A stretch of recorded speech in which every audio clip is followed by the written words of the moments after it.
Kelionė po Gruziją ir pirmoji dalis, kurią noriu pristatyti, tai yra Tbilisis. Prieš akis matote Samebos katedrą, vieną didžiausių Kaukazo regione. Miestas yra suskirstytas į naują ir senąjį Tbilisį. Yra nuostabu turėti norus ir jų bandyti prašyti trinant statulų nosis, alkūnės ar netgi ragus. Abanotubani rajonas garsus sieros pirtimis ir patikėkit, čia tikrai kvapas jaučiasi. Tarp senų akmeninių sienų čia slepiasi krioklys, kurio pavadinimas yra Legvatkren. Jų pavadinimai tikrai panašus į keiksmažodžius, tad aš jo ir netarsiu užrašiau ant paveiksliuko.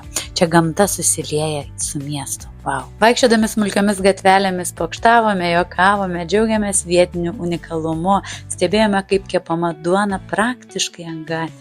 Smulkiose gatvelėse čia kvepia šviežiai keptais kačiapuri, gruzinai šilti ir nuoširdūs žmonės. Priešais matote modernų, italų sukurtą tiltą tarp senojo ir naujojo Tbilisio, kuris rodo, jog modernumas ir senovė čia susijungia. Gruzinai išpažįsta stačiatikybę ir jie vieni seniausių priėmusių krikščionybę. Ok, judame toliau savo būdu. Kaip vaizdas?